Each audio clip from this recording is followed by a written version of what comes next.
those podcasts. It's me, Andrew, and nobody me, else. Dusty. No, that's not what I was going for. But that's where I went. Me, myself, Dusty. Me, Dusty. You, Andrew, and nobody else. Oh, God. Darcy? And yeah, then I was like, okay, do I name everything in this house? Chair. And our chair. And my dog. That's all I need. My dog. I thought we were going reverse today. All I right. don't need my dog. It's not backwards day. Got it. Yeah, okay. Today, Andrew, we got the topic of swiping. Left or right? We're playing the left or right game. Do we swipe left or Is this a swipe game right? that people usually play, or this is a lifestyle for some people? Both. I've actually seen this on YouTube a lot of different YouTubers, and just I've even seen this on TikTok. Oh yeah, like they walk up in a line and Yeah. there's somebody, and then based on their looks, they swipe left or right. Yeah, or their personality, or whether a joke is funny or not, or Right. whether they're knowledgeable about something. Yes. So we've taken some of the pictures of our listeners' profiles in this now. Yeah. We know who you guys are. No. What we've decided today is we're going to go through some Bible characters, kind of read a little bit about their positive, negative attributes, and decide if we would swipe right or left on them. What do we want to say? Not to sleep with them, but like No. to... No, to have them in our lives, like make them a friend or, dude. Dusty, we're both married. I'm silly today. No, I'm joking. Well, that's your problem. Is not that the first person on the list is Adam. Well, Okay. I mean, Okay. no, because Adam was created in God's image. So if there's anyone, anyways, I might need 5 minutes to stop laughing. moving on. So yeah, if we want him in our life as a friend, just a friend, Just friends. friend zone only, Dusty, then we swipe right. Right. If we don't want him, swipe left. Then go be somebody else's friend. They can be a different person's friend. Right. That's all we're doing. Right. Well, as an introvert, I'm just going to swipe left now. And close the app. Swipe left on everybody. Nobody needs to be my friend. I am happy with where I'm at. All right, well, let's just go through the list. Let's I could take the first one. First person on the list I just mentioned was Adam. Yep. Now, if you remember, Adam was the first man created by God, formed from the dust of the ground. As the first human, he's placed in the Garden of Eden, did the work for it. God created Eve as his companion. Got it. Let's just go over Got it. attributes. So, all right, attributes here for Adam is he was, like you said, created in God's image. He was given dominion over the nice. land. God entrusted Adam with the responsibility to rule over and care for the created world. And, he is a pretty innocent dude and very close walk with God. And so if you're looking for a manly man to be your best friend, then, or a godly man, not a manly man, but a godly man to be your best friend, then he's sounding pretty good. But you got to also remember the negative, which, Right. What are his negatives? well, Adam he disobeyed God. He disobeyed a direct command from God. When he physically could talk to God, he blame shifted. This is one that stuck out to me is when Eve. Listen, I am right. I'm right here with Adam. He was deceived. No, but when God confronted him because he also ate, then it wasn't my fault. Yeah. You told me to do it He was first. deceived. No, he wasn't deceived. He was immediately disobedient because Eve was deceived. Anyway, and then because of that, we have to deal with all the sin and death in the world. So swiping right or left on Adam. I like my homeboy, so I'm swiping right on him. You're going to overlook the blame he shifting. is. Yeah, I'm going to join him in the blame shifting. Point fingers at Eve. But ultimately, it comes down to this dude was literally created in God's image, like the perfect specimen, the very first man or created by God. So yeah, I'm taking him all day. I think I'd swipe right. Like, people make mistakes. And so it would just be one of those Especially things when like, a woman is involved. yeah, and we'll probably bring him up later, but David the same way. He was made yeah. after God's own heart. But he made mistakes, that's the whole point of this whole thing. Right. It does suck that if he didn't make the mistake, maybe we'd be okay, but maybe somebody would have made a mistake along the way. So I mean, somebody maybe, but if not, just think we'd all be walking around naked. True that. All right, let's bring up Eve. All right, moving on to Eve, the deceiver. Got it. You give. All right, back and forth introductions here. Gotcha. So. All right, so the first woman. Obviously, we know who she is, created from Adam's rib. So let's talk about her positive attributes. She was created to be a helper and a partner for Adam. That way Adam wasn't alone. She is the mother of all living. So she is your mama. She is my mama. She is all of our mamas. She had the initial innocence, kind of like Adam. She had a close relationship with God. I mean, she walked in the garden with God and talked to him directly. And then she recognized God's provision. So let's just move on to negative. She was deceived by the serpent and directly disobeyed God. She knew better. Again, she was having daily conversations with God and she disobeyed. She then influenced Adam to sin. That's what I'm saying. She influenced him. And then she blamed the serpent. So she also blame shifted. She didn't want to, no, I'm not wrong. The serpent told me to, said it'd be okay. All right, so this is an interesting one. Yes. So you swiped right for Adam, who overlooking the blame shifting. Like, okay, everybody makes mistakes. Right. Were you swiping left or right for me? I am going left. I don't want her in my life. Okay. Well, I'm swiping left too, but it's for a different reason. Oh, what? I do not like snakes. And anybody who likes to hang out with snakes, feels comfortable around snakes, I just... Making deals with snakes. Making deals with snakes. Like if somebody comes up to me with a snake, I immediately am not their friend. So. Okay, nice. I was not expecting that answer. I actually thought you'd swipe right, but... No. Okay, nice. All right, who's next? Noah? You want to talk about Noah? All right, Noah, just quick introduction. Noah's 10th generation descendant of Adam. Lived in a time where human wickedness was rampant throughout the world. He walked faithfully with God. God commanded Noah to build the ark. So positive attributes, righteous and blameless. Of everybody around him being in sin, covered in sin, he was somebody that was able to not... be deceived, to not be brought into that lifestyle, and was able to live a righteous, blameless life. Walked faithfully with God. He was obedient to God when God told him to build the ark. He's a pretty manly man to be able to work with his hands and do that kind of that work. Patient, persevering. That's a long project. He was able to see a long project from start to finish. Negative attributes. Kind of a drunk. He was. A little bit of a drunk. After the flood, Noah planted a vineyard and just, fell in love with it and became drunk on his wine, and he laid uncovered in his tent, exposed for everybody to see, like his 10th generation father. But he's in his house. But people are around. It's like in the living room. Like it'd be like if you're drunk naked in the living room. How big is this tent that he has a living room?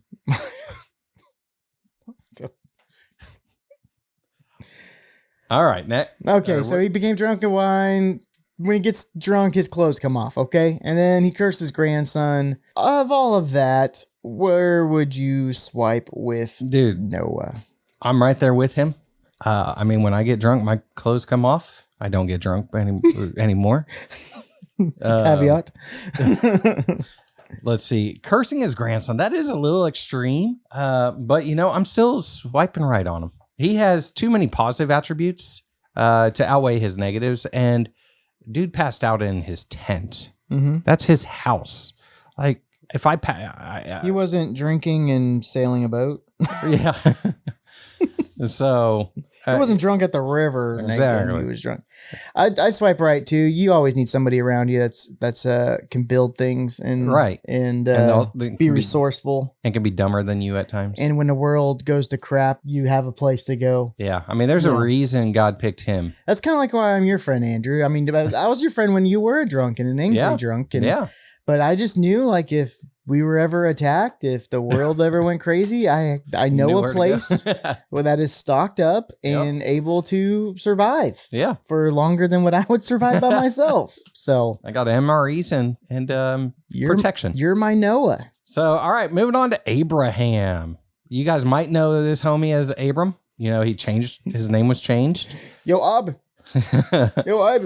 So, he's one of the most significant characters in the Bible. And I say characters, he's a person. He is revered as the father of the Jewish nation and the spiritual father of Christians and Muslims. So this dude, he's in a little dabbles in everything. Mm-hmm. So positive attributes, he's faithful and obedient to God's call. He's very hospitable. He's an intercessor and compassionate. He's courageous and a leader, willingness to sacrifice, and he's generous and a peacemaker.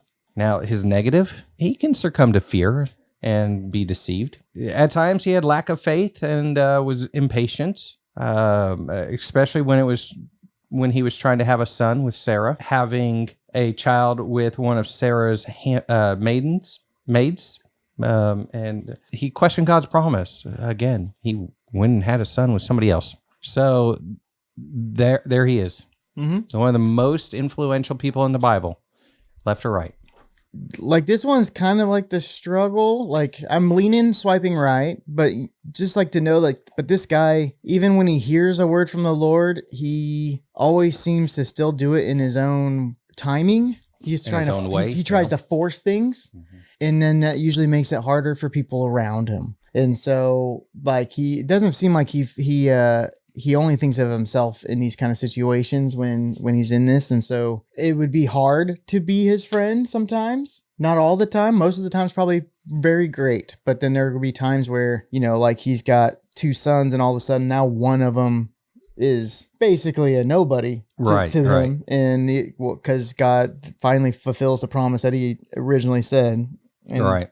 So all this, I'm swiping right, but I do know that this is one of those relationships that you got to take the good with the bad. Yeah, I can see that. We've talked about this in the past. He's a D on the DISC profile test. So he has a lot of, honestly, he just sounds like a very well-rounded guy. He has leadership qualities. He's caring. He'll invite you over for dinner. Mm-hmm. Have you come over and swim with him. I'm swiping right. All right. So now we're going to move on to his wife. Okay, that's why I was like, who's next? So Sarah is Abraham's wife, and she was known for her beauty, which caused Abraham to fear for his life in a foreign land. No, it's my sister. Yeah, it's my sister. It's not my wife. But yeah, so she's a very stunningly attractive female lady. Yes. Positive attributes, she's also very faithful, despite the initial shock, laughter of being told that she was going to have a baby at a older age, that she still believed God and God's promise and God's timing. Submissive, respectful to Abraham, mother of nations, hospitality. It looks like she's participated with Abraham, showing hospitality to heavily visitors, Genesis 18:6. Anyways, negative attributes. Well, the initial thing was, when that baby stuff happened, was the initial doubt and kind of laughing in God's face, which you can kind of, sometimes I'm kind of looking at that as it's not too bad. That's just, sometimes you have emotions and you can't hold them in, right. And they just, the shock of it probably was more than the disobedience of it. Impatient and scheming, impatient in God's promise to be filled. She convinced Abraham to have a child with the maidservant. So she's the one that initiated that whole situation. Harshness towards Hagar. After Hagar was conceived, she treated her harshly, causing her to flee. Idea. Yeah. Mm-hmm. Jealousy. After Isaac was born, Sarah became jealous of Ishmael and demanded that Abraham send Hagar and Ishmael away. So it's part of that situation where this is not this kind of podcast, but we have the Adam Eve situation. Now we have the Abraham Sarah situation. Right. And it's that same situation where we're swiping right on the dude, but for Sarah, it's just like, it just seems like you can't get your head above water and what you're supposed to do to make her happy. Yeah. And so, like, you believe God and then you come up with a plan, then I got to do what you do, even if maybe that feels weird. Then you have more probably what's standing out is then you have the consequences of those actions. And then those people, because of her actions and her idea, is now like treated very harshly. So I think, thinking about it, like in church speak and church people, there's people that come up with things in church and then it doesn't go to plan. It doesn't go well, or it's not going well live on the situation. Like think of a crazy Easter moment. Yeah. And this ministry thing isn't going the way they planned on it going. And so they start taking it out on the people that are volunteering to help them, that kind of situation. That's how I feel like Sarah is here. And so I'm swiping left, baby. Ooh, okay. So, I have the same feelings to an extent. It does feel like we have another Eve situation here. It does. It seems like these women are manipulative and are influencing their men to make wrong decisions. Because it was Sarah's idea, Abraham, to impregnate her maid and have a child. I wasn't there. I wasn't in the room. I wasn't part of the conversation. Maybe Abraham was like, is God really going to do this? And then it changed her mind. That's not what we read. What we read is it's her idea. And so it sounds like she influenced some of his negative attributes that we talked about. And so I'm right there with you. I'm swiping left. I can't have a manipulative woman in my life. So yeah, no. Bye, Felicia. I mean, Sarah.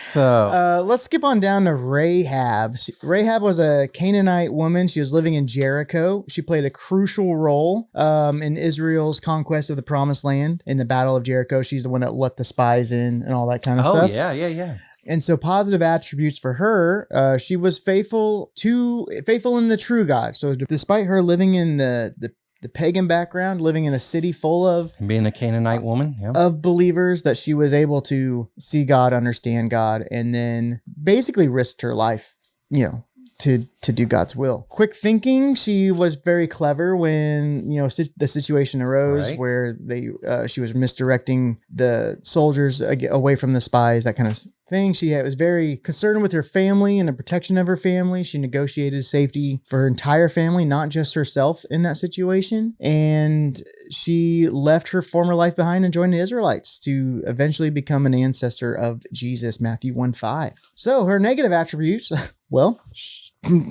prostitution, that's how she made money. One of the oldest jobs out there. And before her conversion, she worked as a prostitute, according to Joshua 2:1 and Hebrews 11:31. Deception, she lied to the king's men about the whereabouts of the spies. So, we're getting a common theme with women in the Bible. What's that? Deception. Deception. Deceivers. Well, it's really weird, right? Because deception against the pagan side of it, but it's more that she was a good deceiver. That's I think where it depends on which side you're on. If you're the Canaanite, no. I mean that she was deceiver. good at that skill. Yeah. So, but she was good enough of somebody who could lie that the king's men just were like, oh, you are probably 100% right. And then she portrayed a city that she lived in that could be seen as bad, but I'm seeing that as a positive because, she was betraying the city because they were not following God. So, I think for me, it's an easy swipe right. And yeah, somebody who has a pass, and then they change it. Like, why would you not, Do I know why not? I'm left. You're a lefty. Get out of here, man. I must. You don't like women. I'm part of that He-Man woman hating club. Yeah. With the Little Rascals, I guess. Why are you swiping left? She did everything right. That's how we see Christ. it. That's how we see it as a Christian. Okay, I see. But she betrayed her people. That's like you and I betraying America. Dude, she betrayed her people, her family, her friend. Not her family. Not her family. She took care of her family. She saved them. Her friends, people that she grew up with, the people that... It could be seen that she was playing both sides of the fence, right? Because it doesn't say that. Well, actually, it might say, I didn't read this. I just listened to you. But faith in the true God, despite her pagan background, Rahab recognized and believed in the power of Isaiah's God. Okay, so it does say that she believed in God. But was it before or after this situation? Right. I don't know.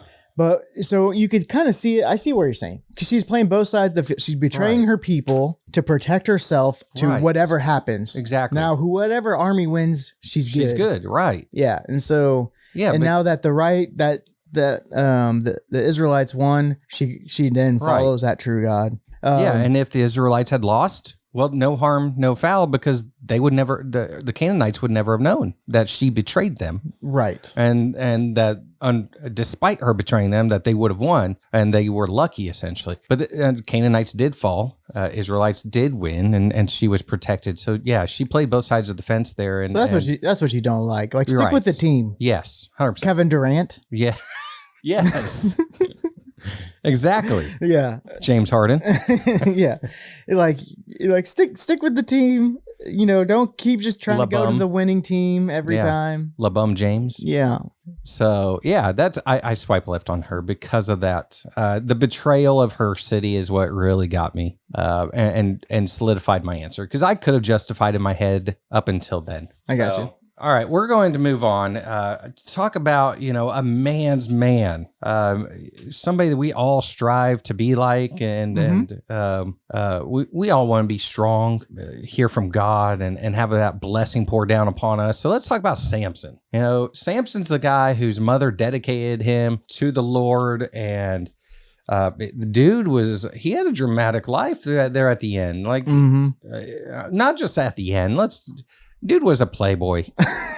He was sleeping around and drinking, partying. But our age, he still had hair. Right. Long, flowy hair. Yeah. Dude was, that's the dude. The only reason he had favor with God was because of his mama. And so, and she dedicated him. So he's like the Jason Momoa of the Bible. That's how I view him. Picture him, yeah. Like some big, the fact of how he wasn't some skinny attractive dude. He was like muscular, yeah, dude. He was a stud, yeah. So I'm kind of seeing him imagining him as Fabio, that long blonde flowy hair. Now Middle East, he probably is a Jason Momoa with that long black flowy hair. Anyways, he was faithful at the end. Let me again caveat. At the end, he was faithful because he was a playboy up until then. At the end, he did repent and call out to Christ, or call out to God. Got his strength back. But negative, he had some moral weaknesses, dude. Oh. Like I said, he was a playboy. He was very angry and impulsive. Had a lot of pride. Dude thought he was head and shoulders above everyone else. Self-centered. He had such a disregard for his Nazirite vow that his mother created for him, as he would, eat bloody meat and drink whatever. So left or right. For me, like I view him with the whole Nazirite vow thing. I'm viewing him like that rich kid that never had to do anything to earn where he got. And you just don't like, he's probably a dum-dum. Yeah, like he's probably like, he can't do multiplication or division. The typical movie like quarterback that doesn't know anything, but he's so good at football or whatever. Yes. So it's like that kind of thought process I'm having with him is like, man, looks wise, swiping right, like 100%. just being around him and just you're on the winning team. I mean, if we're going looks wise, I'm swiping Sarah right too. But we're not on looks. Right. But I got to take it into account. Sometimes looks make you over. You don't want an ugly friend, Dusty? Sometimes, no, never mind. It's like sometimes you do just to boost your spirit. Exactly. Exactly. I'm right there with you. No, it's maybe the impulsiveness and the anger. Like there's some of these like YouTubers out there that I see videos of that are just, they get so angry, like the behind the scenes stuff of like they have no regard to what is going to matter to people around them. And they get so angry when people aren't giving like 20 hours a day to them, and stuff like that. And so I feel it's something like that. Like when you're around him, like the status of that would have been nice to have, but probably the pressure and really like the amount of free time. And I like free time. And so I feel like Samson's going to want a lot of my time to do what he wants to do. Otherwise he's going to like cut me off. basically. So I'm always going to have to be like, Samson wants me to go do this. I guess I'm going to have to go, you know what I mean? It'll be one of those situations. You can't say no to him. Yeah, I just couldn't say no to him. But he's also just going to know that and keep taking advantage of that because he's the rich kid that didn't have to earn anything that he has. Right. Daddy gave him everything. Or in this case, mommy. Yeah, mama gave him everything. So swiping left. All right. A left on a dude. Okay, so, all right, so I'll just put it out there. I'm swiping left. So I guess I'm not, not every man gets into the He-Man woman hating club. Okay. And really it comes down to him being a playboy for me. Mm-hmm. Just the morals, they're not there. And so I don't want that in my life. It's great at the end that he gave his life to Christ and repented and God gave him his strength back. But why wait until the last minute to do something? Procrastinator, we're all procrastinators, but dude literally procrastinated right there on his Nazarite vow. But yeah, really that playboy lifestyle, that's not me. That's not what I want in my life. So bye-bye. All right, Andrew, let's do a couple more and we'll finish in the New Testament. All right. So we'll start with John the Baptist. Ooh. John the Baptist, he was kind of the guy before Jesus saying, the kingdom, he's coming. Right. They thought he was Jesus. Right. Yeah. Some people thought that he was the Messiah, but no, right. he was on saying that the Messiah is coming. Right. So very, very outspoken person, somebody who could draw a crowd. He is that mobilite. What is it? Multiplier guy. His positive attributes, obviously filled with the Holy Spirit before the Holy Spirit was really had came in Acts. So right. He's filled with the Holy Spirit. He's very humble. He consistently pointed people to Jesus rather than himself. He was constantly correcting people when he was getting a compliment for, wow, that was a great service today, Pastor. He was not saying, thank you, I worked really hard for that. Right. Or taking that as a boof of his self-esteem. He was saying, no. All of this is because of the Messiah that's coming. He was courageous. He was bold. He confronted sin. He criticized King Herod, which then led to his death. He had self-denial. He lived a very, what is that word? The lifestyle that, he just doesn't have property. He just kind of wanders house to house, just focused on the mission. Nomad. Yeah, that'd be like a old school hippie kind of situation. But hippie, you kind of view as lazy, where he was on mission at the same time. So yeah, more nomad. And then obviously great communicator. His messages drew large crowds, led people to baptism, all those kind of things. The negative attributes is there while in prison, John had sent the disciples to ask if Jesus was truly the Messiah. So after preaching all of that, finally getting into some hardship, he started to question, right, there was what I doing, was that worth it? John was he had a little bit of a potty mouth. He was somebody that would say things how he meant it. Right. He used strong language against the Pharisees, the Sadducees, calling them the brood of vipers, which, that's probably the I bite my thumb at you kind of statements, Yeah. So he was Shakespeare of his time. Right. And then despite his role, John admitted that he didn't really fully recognize Jesus until seeing the Spirit descend on him when he was baptized. So even though he's been preaching all of that, he still had some kind of doubts or not understanding the full context of what's going on. But overall, John the Baptist, are you good with the nomad friend that's going around saying repent? Short answer, yes. I'm swiping right. Long answer is, yeah, he had doubt there at the end. But he's honestly one of the first guys that's really out there preaching the coming of Jesus. And so, he's in new water, new territory, and he's unfamiliar with it as everybody else is. Yeah, he preached the message his whole time until he got imprisoned and even prison. But yeah, he had the doubt there at the end. But I'm kind of right there too. I'm like, there's some things I'm like, God is real, right? Okay, he is. Yeah. So he wasn't like, this is all for nothing. Right. He was just like, can I just get some clarification real quick? Yeah. Yeah. So yeah, I'm swiping right. I'm swiping right. He had to been somebody that was easy to listen to, easy to talk to. He probably was, though, he was somebody that needed somebody like me, or especially you, that would be the giver.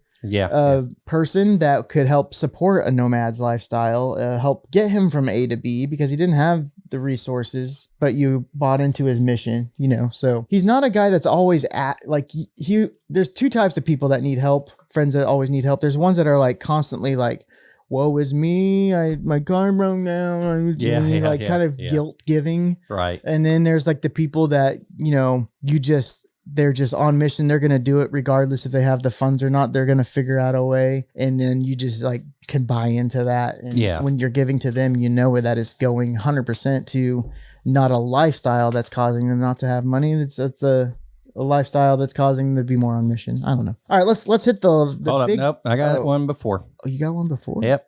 We're doing Mary, Mother of Jesus. Mother of Jesus. Ooh. Mother of Jesus. All right. So everyone knows Mary. Everyone knows, the virgin birth of Jesus. And did she not?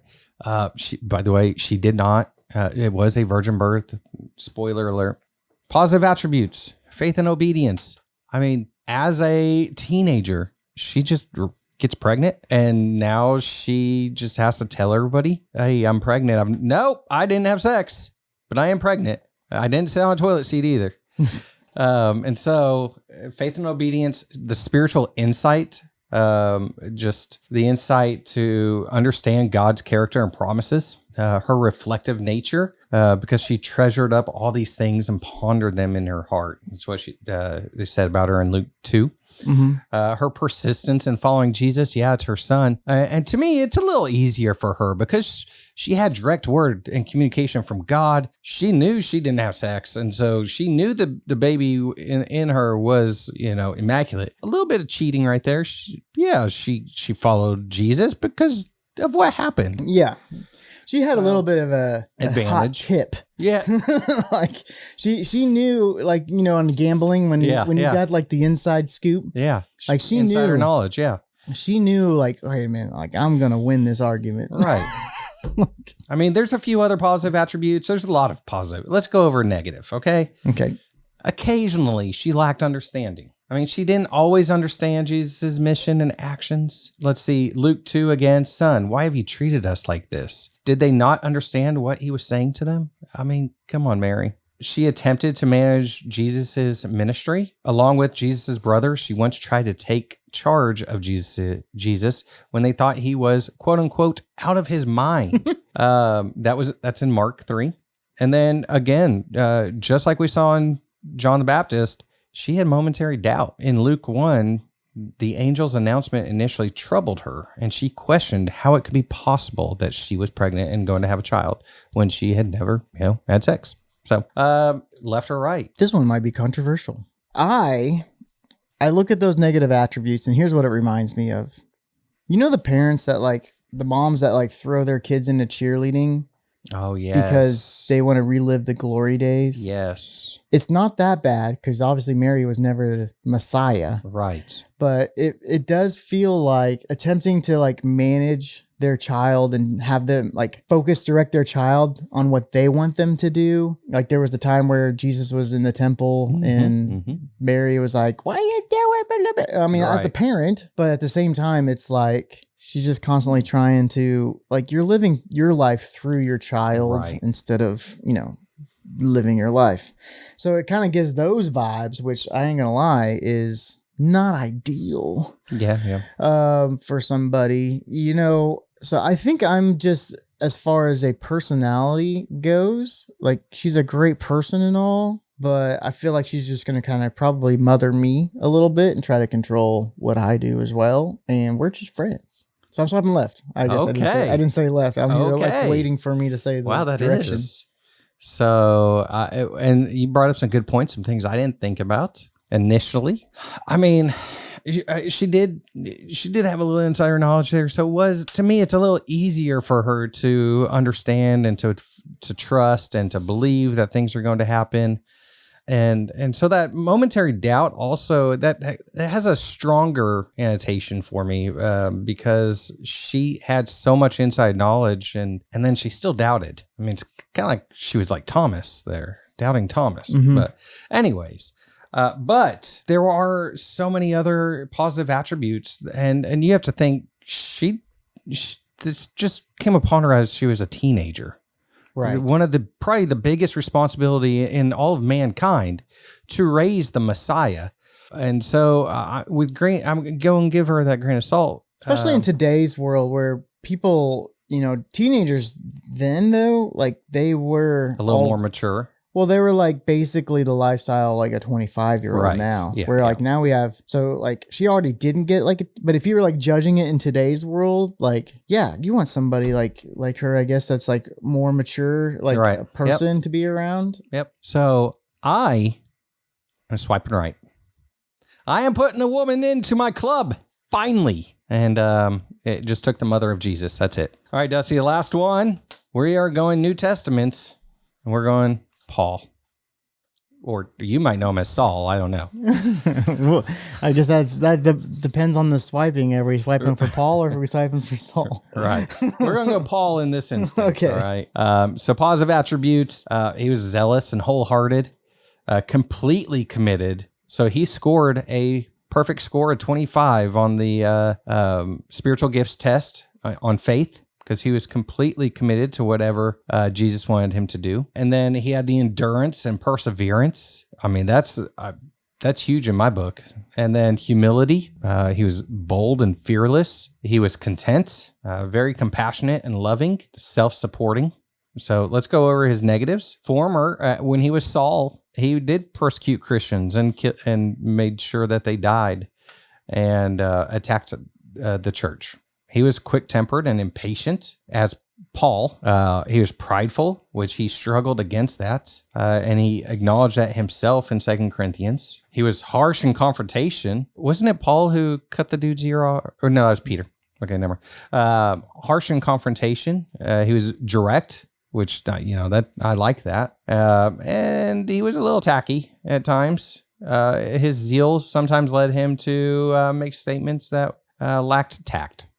There you go. You have somebody who, honestly, if I'm looking at this, I see me. Yeah, I was seeing exact same thing. I was like, this person's a D personality, that he's quick, he's got such a high drive and everything. Like, it's basically like following a person in a D personality leadership position, where they have, it's my way or the highway kind of situation, but also harsh at confronting people when it's not going that way. Right. So yeah, so I can see that. I can see that being somebody like you very easily.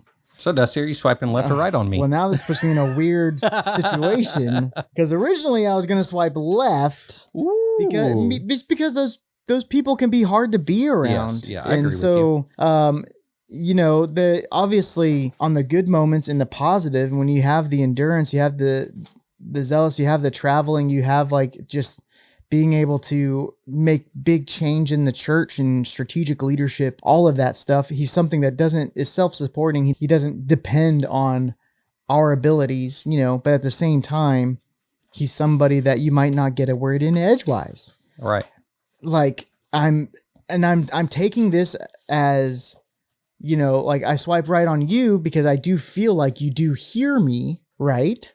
You will listen. You will listen to me in situations. You will bring my thoughts into it in helping that decision. You're not just going to be your way or the highway. And because of the pride aspect, and he struggled so hard with the pride, to me is like where he just didn't care what anybody else said. Right. Like that's where I'm kind of taking that. Because we can all kind of have some pride, but in his position, when you have pride mixed with you're a leader over these people, mm-hmm.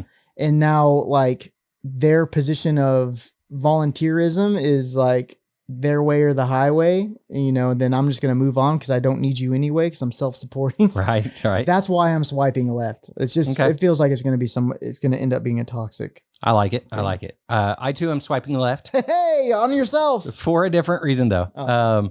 I am a D. He is a D. That's true. Two Ds don't typically get along.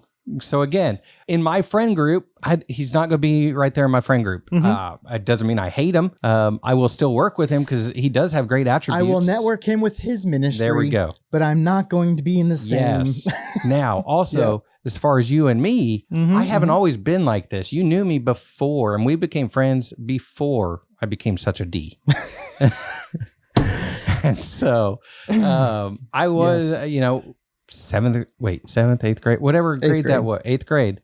I was a lot more caring, and I was probably more of an S rather than a D, maybe an I. But I've grown into a D. And so, he and I would just clash. We'd butt heads, and in a friend circle, that's just not what you want. And so, I'm swiping left on him as well. All right. Well, hopefully you guys feel the same way as us. Maybe feel a little different. Let us know who you'd swipe left or right on. If there's any other people that we missed talking about. That would be good idea of whether we should swipe left or right. Let us know in the comments or in the reviews or on Facebook or on Instagram or wherever you can find us. And coming soon, a website. Ooh, I was hoping you'd say YouTube. Oh, well, we're on YouTube technically through the podcast RSS feed. I know we're already well over our time, Dusty. Video. But I just had a great idea for this podcast. What is that idea? YouTube video, but you ever watch those infographic YouTubes where they're all like cartoonized? Do that kind of with this, and do a left right kind of the person behind the window and Bing, Mary, right. John, and anyways, you're such a D that now you're gonna have the idea and then you're gonna all right, Dusty, now spend the next 7 hours figuring that out. Right. I'm sure there's an AI program that you can. The problem is do it with my personality. Now I'm getting somewhat interested, and I've already kind of started that process of trying to figure that out. I mean, the idea is there. And you have the know-how. I don't. So, anyways. All right. Thanks for listening. Like, subscribe, listen again, and we'll see you next time. And if this ends up on YouTube, smash that subscribe button. Take it easy.